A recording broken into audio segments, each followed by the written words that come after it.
Good morning प्यारे बच्चों। Biology class 10th के फर्स्ट चैप्टर का जो 14 क्वेश्चंस आंसर जो है इन टेक्स्ट बुक का हम लोगों ने सॉल्व कर लिया था। उसके बाद जो अगला जो क्वेश्चंस है 15 क्वेश्चंस है इन टेक्स्ट का लाइफ प्रोसेस का। Why is it necessary to separate oxygenated and deoxygenated blood in the mammals and birds. तो मैमल्स और बर्ड्स में oxygenated and deoxygenated blood separate क्यों होता है, कि उसकी सेपरेशन क्यों आवश्यक होती है। Warm blooded animals such as birds and animals maintain a constant body temperature. वो अपने बॉडी को कांस्टेंट टेम्परेचर मेंटेन करती हैं बाय कूलिंग देमसेल्फ, अपने आप को कूल करती हैं। Then when they are in a hotter environments and by warming their bodies. प्यारे बच्चों, हॉटर इन्वायरमेंट्स में अपने बॉडी को कैसे कूल करती हैं, कैसे मेंटेन करती हैं। When they are in the cooler environment, अगर वो काफ़ी कूलर इन्वायरमेंट में हैं तो अपने बॉडी को कैसे वार्म करती हैं, कैसे मेंटेन रखती हैं। Hence the animal required more oxygen for more cellular respirations so that they can produce more energy to maintain their body temperatures. अतः कह सकते हैं hence these animals required more oxygen. तो इन एनिमल्स को ऑक्सीजन की ज़्यादा आवश्यकता होती है फॉर मोर सेलुलर रेस्पिरेशन, काफ़ी सेलुलर रेस्पिरेशन के लिए। जब सेलुलर रेस्पिरेशन होगा तो ज़्यादा हीट बनेगा, एनर्जी बनेगी, so that they can produce more energy. अतः जब ज़्यादा एनर्जी बनेगी तो वो मेंटेन करेगी उनकी बॉडी टेम्परेचर को। इसलिए हम कह सकते हैं कि यहाँ जो मैमल्स और जो बर्ड्स होते हैं उनमें ऑक्सीजनेटेड और डीऑक्सीजनेटेड ब्लड का सेपरेशन ज़रूरी होता है। Thus, it is necessary for them to separate oxygen and deoxygenated blood so that their circulatory system is more efficient and can maintain their constant body temperature। और इस तरीके से कह सकते हैं कि सर्कुलेटरी जो सिस्टम होता है ऐसे मैमल्स और बर्ड के टेम्परेचर, कांस्टेंट टेम्परेचर को मेंटेन रखता है, हॉट एरिया में और कूल एरिया में भी। अगला जो क्वेश्चन है प्यारे बच्चों, what are the components of the transport system in the highly organised plants. जो हाईली ऑर्गेनाइज्ड प्लांट होते हैं उनमें ट्रांसपोर्ट सिस्टम का कंपोनेंट्स क्या क्या होते हैं। In highly organised plants there are two different types of conducting tissue, xylem and phloems. Xylem और फ्लोएम जो होते हैं वेस्कुलर टिश्यू होते हैं, है ना, कंडक्टिंग टिश्यू होते हैं। इनके फंक्शन क्या है कि xylem conduct water and minerals obtain from the soils via roots to the rest of the plants. तो जाइलम जो होता है वो वाटर और मिनरल्स को कंडक्ट कराता है, जो सॉइल यानी प्लांट्स के रूट के द्वारा एब्जॉर्ब किए जाते हैं, ऑब्टेन किए जाते हैं। जाइलम उसको प्लांट के डिफरेंट पार्ट्स तक सप्लाई कराता है। Phloem transport amino acid and food materials. Phloem होते हैं वो अमीनो एसिड को और फूड मटेरियल्स को कहाँ से, पत्तियों से, from leaves to different parts of the plant body. पत्तियों से प्लांट के डिफरेंट बॉडी में ये सप्लाई करते हैं, ट्रांसपोर्ट करते हैं। तो ये काफ़ी इम्पोर्टेंट्स है। अगला क्वेश्चन है कि how are water and minerals transported in plants. Water और मिनरल्स जो होते हैं प्लांट्स में कैसे ट्रांसपोर्ट होते हैं। The components of xylem tissue. Xylem tissue के जो कंपोनेंट्स होते हैं ट्राइकेट्स एंड वेसल्स। ये ट्राइकेट्स और वेसल जो होते हैं ये जाइलम टिश्यू के कंपोनेंट्स होते हैं। Of roots Stems and leaves are interconnected to forms a continuous systems of water conducting channels that reaches all the parts of the plants. तो ये जो होते हैं रूट, स्टेम्स, लीव्स, ये सभी जो होते हैं ये एक दूसरे से इंटरकनेक्टेड होते हैं, एक दूसरे से जुड़े होते हैं, जो जाइलम कहलाते हैं, xylem tissue. To form a continuous system, जो एक कंटिन्यूअस सिस्टम का निर्माण करते हैं। ऑफ वाटर कंडक्टिंग चैनल्स, ये वाटर कंडक्टिंग चैनल्स होते हैं जो पूरे पानी को, जल को सप्लाई करते रहते हैं। That reaches are parts of the plants, जो प्लांट्स के हर पार्ट्स में पहुंचाते हैं, प्रेजेंट होते हैं। Transpiration creates a suction pressure, जो ट्रांसपायरेशन होता है वो एक सक्शन प्रेशर को क्रिएट करता है। एज ए रिजल्ट, जिसके कारण of which water is forced into xylem, जिसके कारण जो होता है वाटर जो होता है फोर्स के साथ जाइलम में। Cells of the roots, root के सेल से जाइलम में प्रेशर के साथ आता है, और जाइलम जो होता है वाटर और मिनरल्स को प्लांट के डिफरेंट पार्ट्स में सप्लाई करता है।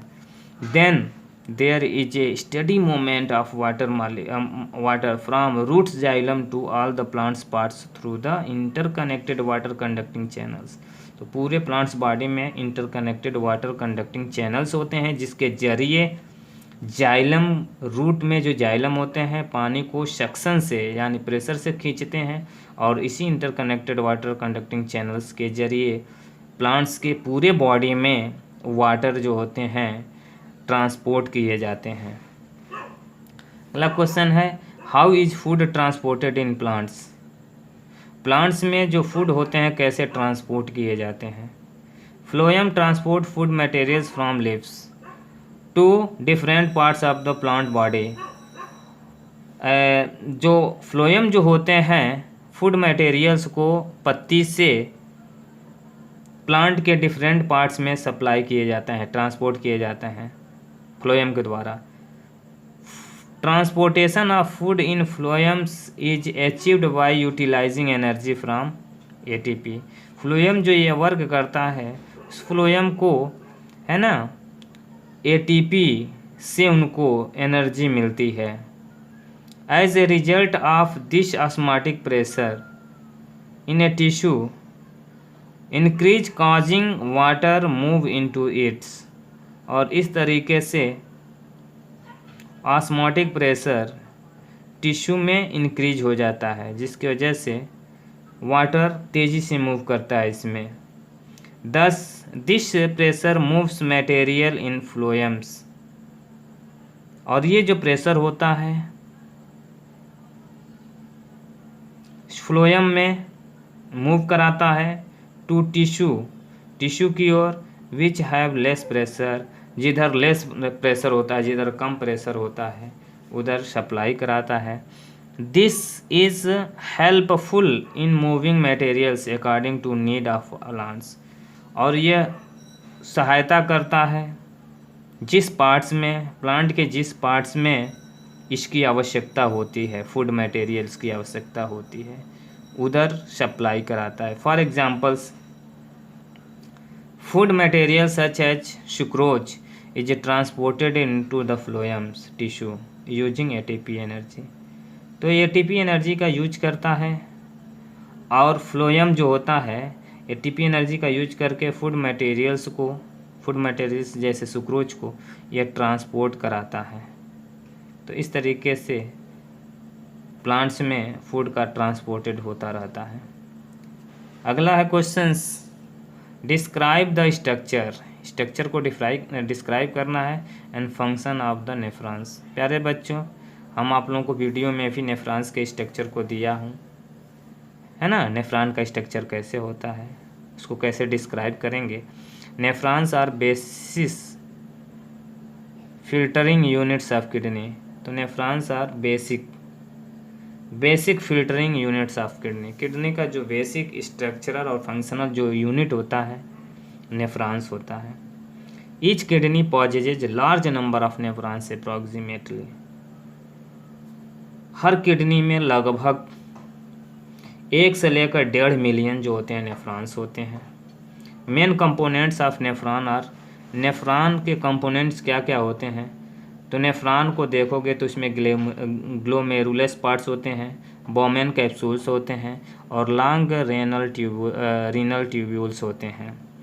फंक्शन क्या होता है?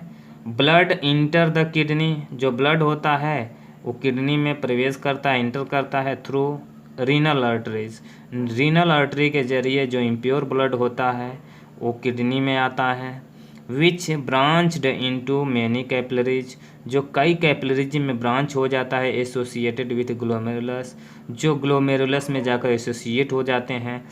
And the water and solute are transferred to nephrons, तो वाटर और सॉल्यूट जो होते हैं वो ट्रांसफर्ड हो जाते हैं नेफ्रॉन में एट ए बोमन कैप्सूल, बोमन कैप्सूल के सहारे।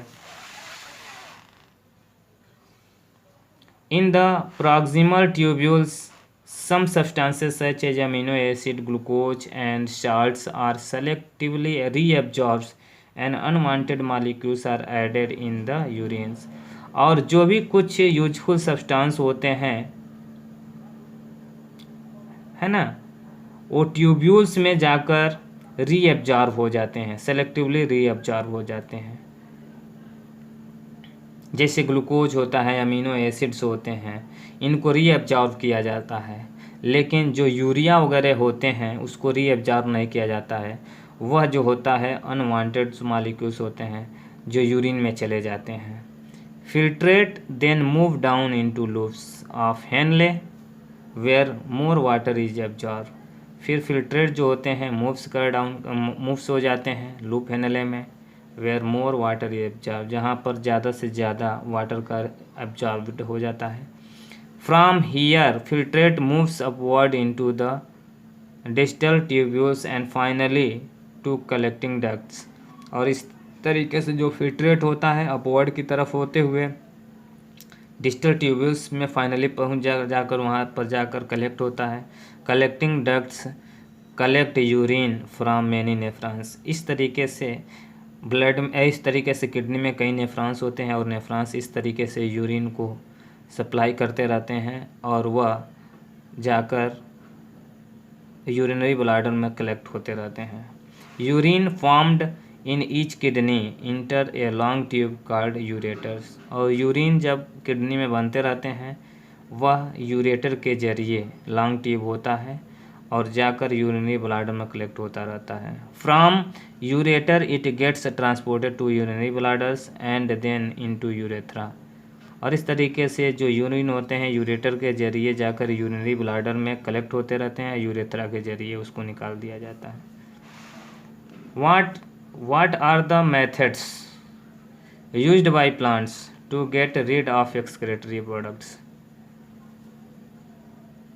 वो कौन सा मेथड्स है जिसके ज़रिए प्लांट्स एक्सक्रीट कर देता है एक्सक्रेटरी प्रोडक्ट को, तो उस मेथड्स का नाम बताना है।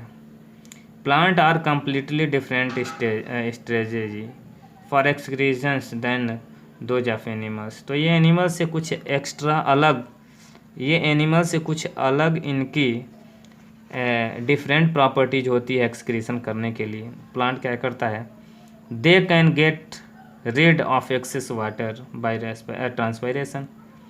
तो प्लांट जो होते हैं ट्रांसपायरेशन के जरिए एक्सेस वाटर को लूज कर देते हैं in the form of vapour, जिसको हम लोग ट्रांसपायरेशन कहते हैं। पत्तियों के जरिए और स्टेम के जरिए लॉस होता है। For other waste plant use the fact, कुछ अदर वेस्ट जो होते हैं प्लांट जो होते हैं that's many of their tissue consist of dead cells and that they can even lose some parts such as leaves. तो प्लांट्स में भी कुछ डेड सेल होते हैं या कुछ एक्स्ट्रा वेस्ट होते हैं जो पत्तियों में जाकर कलेक्ट करते रहते हैं और पत्तियों को गिरा देते हैं। Many plants waste products are store in a cellular vacuoles, cellular vacuoles में कलेक्ट कर लेते हैं। वेस्ट प्रोडक्ट में भी स्टोर, जो भी वेस्ट प्रोडक्ट होता है वो स्टोर कर लिए जाते हैं पत्तियों में और डेट फॉल ऑफ, और पत्तियों को गिरा देते हैं जिससे उनका वेस्ट निकल जाता है। Other waste products are store in resins and gums. Plants का कुछ वेस्ट जो होता है रेजिन होते हैं, कुछ गम्स होते हैं जिसको स्टेम के जरिए निकाल दिए जाते हैं, स्पेशली इन द ओल्ड जाइलम्स। कुछ ओल्ड जाइलम्स होते हैं उसमें ये रेजिन और गम्स वेस्ट बनते रहते हैं। Plants excrete some waste substances into the soil around them. कुछ पौधे प्लांट्स होते हैं जो वेस्ट सब्सटेंस को एक्सक्रीट कर देते हैं सॉइल में। ये लास्ट क्वेश्चन है प्यारे बच्चों कि how is amount of urine produced regulates. How the amounts of urine produced regulate. और यूरिन को कैसे प्रोड्यूस किया जाता है और कैसे रेगुलेट किया जाता है उसकी अमाउंट को। Amount of urine produced depend on the amount of excess water and dissolve waste present in the body. अब बॉडी में जो वेस्ट होते हैं, जो एक्सेस वाटर होते हैं, उनके अमाउंट्स को यूरिन कहते हैं और उसे कैसे रेगुलेट किया जाता है। Some other factors such as habitat of an organism and hormones such as ADH antidiuretic hormones also regulate amounts of urine proceed. कितनी मात्रा में यूरिन बनना चाहिए, रेगुलेट होना चाहिए, तो ये एंटीडायूरेटिक हार्मोन्स जो होते हैं रेगुलेट करते हैं। इसके बाद अगला जो होगा यहाँ से प्यारे बच्चों यहाँ हमारा फिनिश हुआ चैप्टर। इसके बाद अगले चैप्टर अगले वीडियो में पढ़ेंगे। Thank you.